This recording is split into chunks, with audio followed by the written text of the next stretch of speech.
Hello students, नमस्कार। स्वागत है आप सभी का हमारे YouTube channel Arya photon foundation में। स्टूडेंट्स, आज हम करने वाले हैं 12th क्लास से हमारा जो चैप्टर है डिटरमिनेंट्स वो कंटिन्यू है।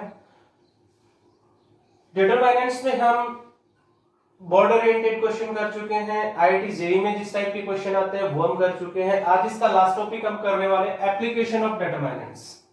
मींस डिटरमिनेंट्स का आप यूज कहां पे कर सकते हैं, कहां पे अप्लाई कर सकते हैं इस कांसेप्ट को। तो आज हम डिटरमिनेंट का यूज करने वाले हैं। तो सबसे पहला जो एप्लीकेशन है डिटरमिनेंट का वो होता है to find the area of triangle whose vertices are given।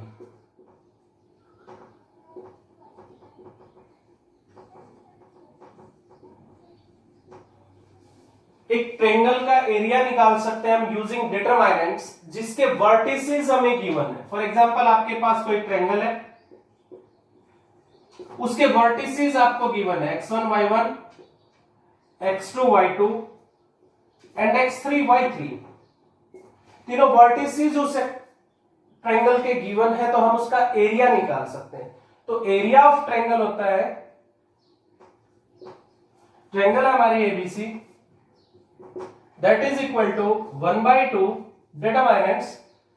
किसी भी एक रो या एक कॉलम में इसके एक्स वर्टिसेस लिखेंगे, एक्स कोऑर्डिनेट, और दूसरी रो या कॉलम में कोरस्पॉन्डिंग हम y कोऑर्डिनेट लिखेंगे। आप रो में भी लिख सकते हैं और कॉलम में भी लिख सकते हैं। अगर हम कॉलम में लिखें तो x1 दूसरा x कोऑर्डिनेट, x2 तीसरा x कोऑर्डिनेट, x3। अगेन जो y कोऑर्डिनेट है दूसरे कॉलम में y1 y2 y3। क्या बोला मैंने कि कोई भी ट्रायंगल के अगर वर्टिसेस गिवन है तो यूजिंग डिटरमिनेंट्स हम उसका एरिया निकाल सकते हैं। एक रो या एक column, either it is in row or in column. आप रो में भी लिख सकते हैं और कॉलम में भी। ये हमें पता है कि इफ अगर किसी डिटरमिनेंट का हम ट्रांसपोज करते हैं तो उस डिटरमिनेंट की वैल्यू अनचेंज्ड रहती है। ये कुछ थ्योरम्स हैं, हम एक बार ये फॉर्मूला कर रहे थे, उसके बाद कुछ थ्योरम भी क्लियर करेंगे हम। तो मैंने क्या बोला है कि x1 x2 x3 x coordinate एक कॉलम में, y कोऑर्डिनेट दूसरे कॉलम में। सिमिलर आप रो में भी लिख सकते हैं। अब क्योंकि डिटरमिनेंट तो स्क्वायर मैट्रिक्स का होता है तो इसीलिए ये 3 क्रॉस 3 होना चाहिए। तो यहां पे लिखेंगे आप 1 1 1। अब अगर मैं इसको सोल्व करता हूं, तो हमारी वैल्यू क्या रहेगी डिटरमिनेंट की? 1/2 एक्सपेंडिंग बाय, आप R1 से भी एक्सपेंड कर सकते हैं, R2 पे से भी कर सकते हैं, R3 से भी कर सकते हैं, सिमिलरली कॉलम से भी कर सकते हैं। मैं इसको कॉलम 1 से एक्सपेंड करता हूं, एक्सपेंडिंग बाय C1। मैं इसको कॉलम 1 से अगर एक्सपेंड करता हूं तो आपको पता है कि डिटरमिनेंट की वैल्यू क्या रहेगी। C1 से एक्सपेंड करता हूं तो C1 को मार्क किया, सबसे पहले x1 को ड्रॉप किया, तो वैल्यू क्या रही देखिए आप, x1 into y2 minus y3। इसको भी ड्रॉप करेंगे, y2 माइनस y3। सेकंड क्या हमारा नेगेटिव रहेगा, x2। इसको ड्रॉप करेंगे तो y1 माइनस y3। थर्ड क्या हमारा x3, इसको ड्रॉप करेंगे तो y1 माइनस y2। अब इसमें से अगर मैं माइनस कॉमन लेता हूं तो यहां हमारा क्या रहेगा, y3 माइनस y1, और ये क्या हो जाएगा हमारा पॉजिटिव। अगर आप इसको नोटिस करते हो तो that is the area of triangle using coordinates. आपने 10th क्लास में कोऑर्डिनेट ज्योमेट्री में ये फॉर्मूला सीखा होगा। तो that's why that denotes the area of triangle. That is the formula to find the area of triangle using determinants when coordinates are in given. Vertices के जो coordinates है वो गिवन हो तो किसी भी ट्रायंगल का एरिया ये होता है। सिंपल है, किसी भी एक रो या एक कॉलम में आप x कोऑर्डिनेट लिखेंगे, रो में लिखा तो सेकंड रो में क्या लिखेंगे, y कोऑर्डिनेट, और थर्ड में 1 1 1। एक्सपेंड करते हैं हमारा क्या आ जाएगा, एरिया ऑफ ट्रायंगल। अगर एरिया ऑफ ट्रायंगल आपका नेगेटिव आता है, since area is always positive, तो आप उसे क्या करेंगे, पॉजिटिव करेंगे, क्योंकि ये जो फॉर्मूला आपका नेगेटिव वैल्यू भी दे सकता है, क्योंकि डिटरमिनेंट नेगेटिव भी हो सकता है। तो अगर आपका एरिया ऑफ ट्रायंगल नेगेटिव आ जाता है, इस तरीके से हम करते हैं, तो आप उसे क्या करेंगे, पॉजिटिव। सिमिलरली अगर एरिया गिवन है और मैं इस फॉर्मूले का यूज करता हूं, तो एरिया गिवन है तो क्या रखेंगे, नेगेटिव और पॉजिटिव दोनों रखेंगे। चलिए स्टार्ट करते हैं क्वेश्चंस।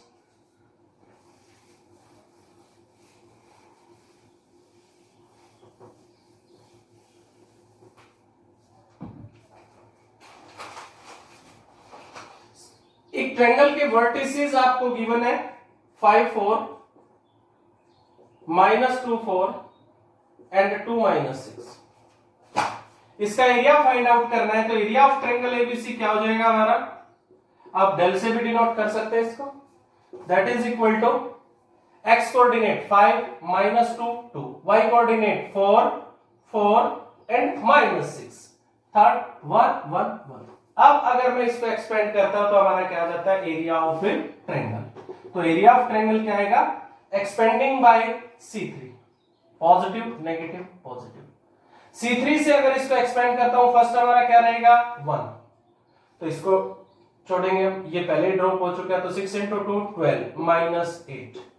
सेकेंड नेगेटिव, अब इसको छोड़ेंगे, -30 6 5 -30 माइनस प्लस 8, तो -22।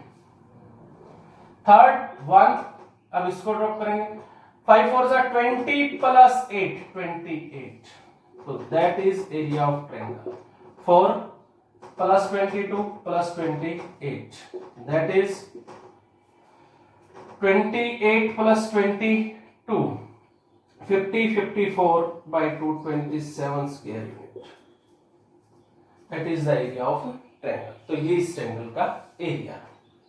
नेक्स्ट, अगर area of triangle, if area of triangle ABC 0 हो जाता है, किसी ट्रायंगल का एरिया हमारा क्या हो जाता है, 0 हो जाता है, तो कंफर्म है कि जो ट्रायंगल है उसका एरिया अगर 0 है, तो ये तीनों ही पॉइंट्स किस पे लाई करेंगे, एक स्ट्रेट लाइन पे, means vertices of triangle lies on a straight line, hence these are collinear.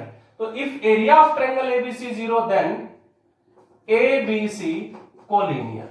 तो तीनों पॉइंट हमारे क्या हो जाएंगे, कोलिनियर। तो अगर आपको प्रूव करना है कि पॉइंट कोलिनियर है, तो आप क्या कीजिए, उनसे बनने वाली ट्रायंगल का एरिया क्या किसके इक्वल दिखा दीजिए, 0 के इक्वल। या फिर आपको पॉइंट्स कोलिनियर गिवन है, तो एरिया ऑफ ट्रायंगल क्या यूज कर सकते हैं आप, 0। फॉर एग्जांपल आपके पास क्वेश्चन है a b + c, b c + a, c a + b। आपको प्रूव करना है दीज पॉइंट्स आर कोलिनियर, तो मैं इन वर्टिसेस के नाम रखता हूं a b c और निकालता हूं एरिया ऑफ ट्रायंगल abc। अगर ये 0 है तो पॉइंट्स क्या हो जाएंगे हमारे, कोलिनियर। तो एरिया ऑफ ट्रायंगल 1/2 पहले x coordinate a b c, फिर y coordinate b + c c + a + b, and 1 1 4, and I have to prove that is equal to 0, because of we have to prove that these are points are collinear। तो इसको हमें 0 के equal prove करना है, तो आपको मैंने determinants में बताया था, प्रॉपर्टीज का यूज करके भी हम डिटरमिनेंट को 0 कर सकते हैं। एक तो हम एक्सपेंड करके तो सीधा कर ही सकते हैं, बट प्रॉपर्टीज का यूज करके भी कर सकते हैं। इफ टू रोज और column of a determinant are identical, then value of determinant equal to 0। तो अगर आप C1 और C2 को ऐड करते हैं तो क्या होता है, देखिए, a + b + c, a + b + c, a + b + c, b + c, c + a, a + b, 1 1 1। और अब हम इसको क्या ले सकते हैं, कॉमन, क्योंकि एक कॉलम के अंदर या एक रो के अंदर जो भी सेम क्वांटिटी है हम उसे क्या ले सकते हैं, कॉमन। तो आपका क्या कॉमन बाहर आ जाता है, a + b + c। अब देखिए आप C1 and C3 identical,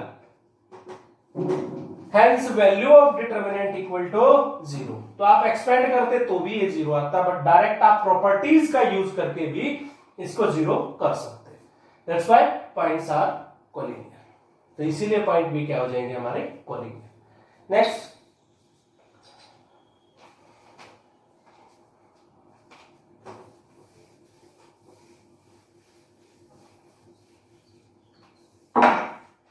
if a1 b1 a2 b2 and a1 + a2 b1 + b2 are collinear, ये गिवन है हमें कोलिनियर है, given that points are collinear we find the condition between a1 and a1 a2 b1 b2। हमें condition निकालनी, competitive भी हो सकता है, ऑप्शंस होंगे आपके पास, what is the condition between, what is the relation between a1 b1 a2 b2 given that these points are collinear। तो क्योंकि पॉइंट कोलिनियर है हेंस तो इनसे बनने वाली जो भी ट्रायंगल होगी, ट्रायंगल एबीसी का जो एरिया होगा वो क्या हो जाएगा हमारा 0। तो area of triangle x coordinate a1 a2 a1 plus a2, y coordinate b1 b2 b1 plus b2 and 1 1 1 that equal to 0। To तो उधर जाके 0 हो जाएगा, हम इसको एक्सपेंड करेंगे। आप डायरेक्ट भी कर सकते हो या 2 0 भी बना सकते हो आप। यहाँ पे अगर हम 2 0 करते हैं तो ऑपरेट क्या करेंगे, यहाँ पे 0 कर रहे हैं तो कॉलम में तो क्या ऑपरेट होंगी रो, r1 minus r2 and r2 की जगह क्या करता हूं मैं r2 माइनस r3, टू को उधर 0 करेंगे, r1 minus r2 a1 minus a2 b1 minus b2 0। इसमें से इसको सब्ट्रैक्ट करता हूं तो a2 कैंसिल होगा माइनस a1, b2 कैंसिल होगा minus b1 and 1 minus 1 0, a1 plus a2 b1 plus b2 and 1 that equal to 0। Expanding by c3 से expand करता हूं, first 0 second 0 third 1 into that minus b1 into a1 minus a2 minus minus plus a1 into b1 minus b2 that equal to 0।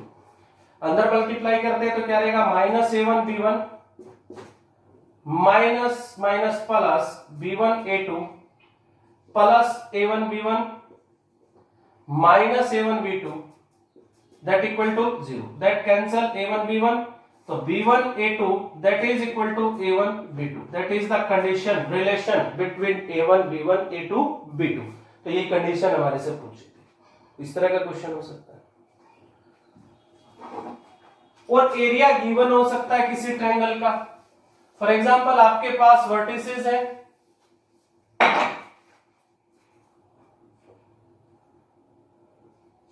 A13 B00 and C K0 if area of triangle ABC 3 square unit,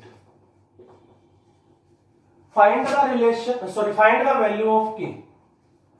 इस triangle का area given है हमें 3 square unit, we have to find the value of K। तो area of triangle ABC क्या होता है हमारा 1/2 x coordinate 1 0 k, y coordinate 3 0 0 and then 1 1 1। now it is given that area of triangle is 3 square unit। तो मैंने आपको पहले ही बताया था क्योंकि एरिया है तो यहां से वैल्यू नेगेटिव भी हो सकती है, तो हम क्या लेंगे positive and negative both. Expand करते हैं इसको, expanding bye r1 1 into 0 minus 0 0 minus 3 into 0 minus k 1 into 0 minus 0 0 that is equal to 2 को उधर मल्टीप्लाई करेंगे प्लस माइनस 6, ये भी 0 ये भी 0 that is 3k is equal to plus minus 6 k is equal to plus minus 2। तो k की value हमारी क्या रहेगी प्लस माइनस 2, दोनों वैल्यूज हम पुट करेंगे। तो इस तरह का क्वेश्चन हो सकता है। और भी क्वेश्चन हो सकता है हमारा,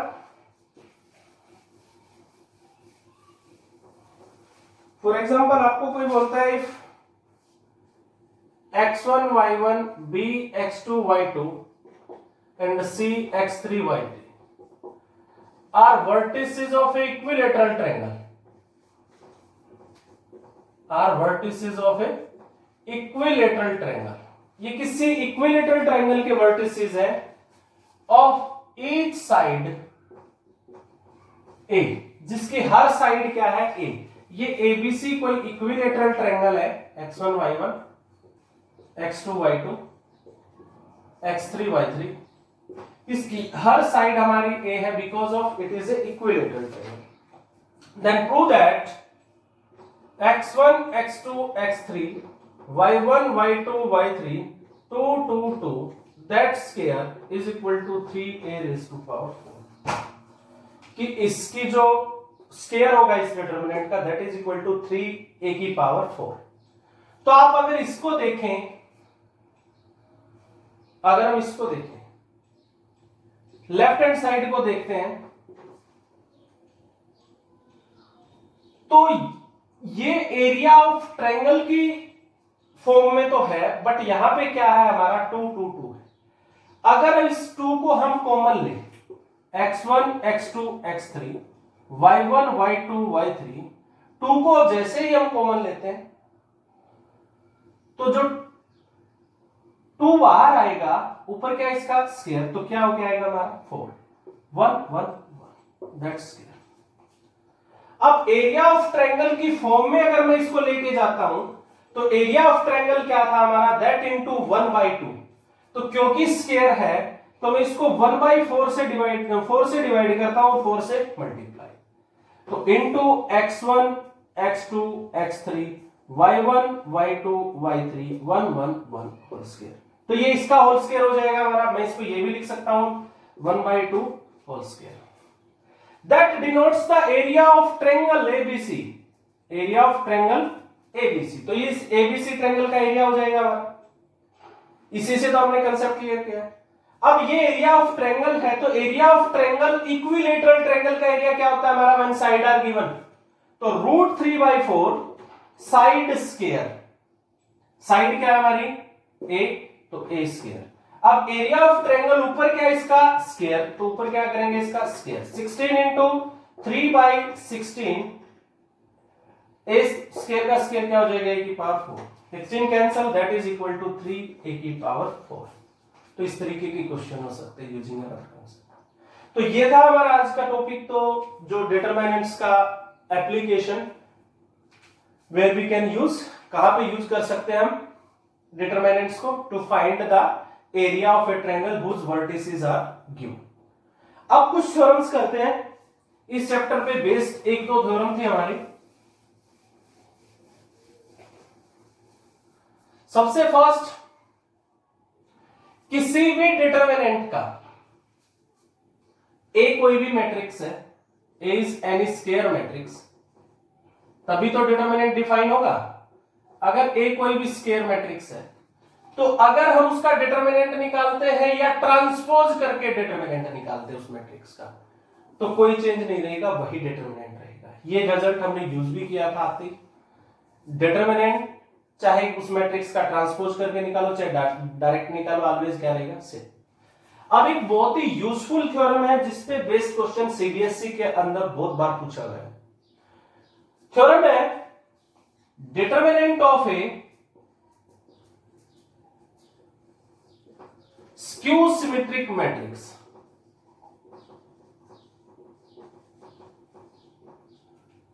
ऑफ ओड ऑर्डर इज 0।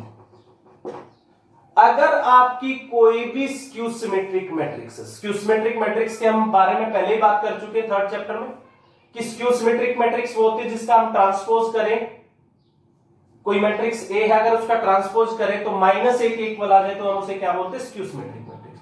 तो अगर कोई भी स्क्यू सिमेट्रिक मैट्रिक्स है और ओड ऑर्डर है, क्योंकि स्क्यू सिमेट्रिक है तो स्क्वायर मैट्रिक्स तो रहेगी, ओड ऑर्डर है जैसे 1 है 3 है 5 है 7 है 9, तो ओड ऑर्डर की जितनी भी स्क्यू सिमेट्रिक मैट्रिक्स है सबका डिटरमिनेंट क्या होता है हमारा 0 होता है। हम इसे पहले प्रूव करेंगे।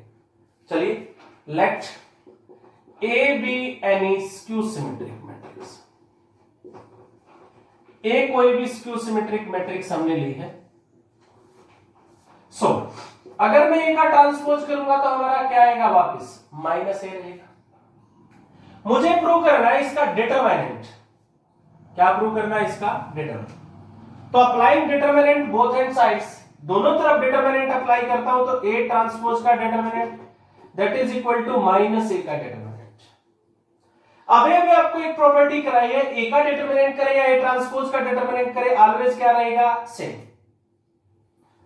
अब एक लास्ट लेक्चर से पहले मैंने एक प्रॉपर्टी करवाई थी आपको, यूजिंग प्रॉपर्टीज ऑफ डिटरमिनेंट, जब स्टार्ट करवाया था कि किसी भी डिटरमिनेंट के साथ कोई स्केलर मल्टीप्लाई किसी मैट्रिक्स के साथ और उसका डिटरमिनेंट है, जब स्केलर बाहर आएगा तो उतनी ही पावर होके बाहर आएगा वो जितना उसका ऑर्डर था हमारा। अब इसका ऑर्डर क्या है, मैं ऑर्डर ले लेता हूं n, क्या ऑर्डर लिया मैंने, n, तो k बाहर आएगा तो क्या ऑर्डर ऑफ के बाहर आएगा, n। तो सिमिलरली माइनस को अगर मैं बाहर निकालूंगा -1 को, तो क्या पावर होके बाहर निकलेगा, n, using the property that. अब -1 की पावर n और मैंने ऑर्डर क्या लिया है, n, और गिवन में क्या है, skew symmetric matrix of odd order. अगर ये n ओड है, if n is odd means order हमारा ओड है, 3 है, 5 है, 7 है, 9 है, कुछ भी है, तो -1 की पावर ओड नंबर कभी भी हो तो क्या रहेगा हमारा, नेगेटिव।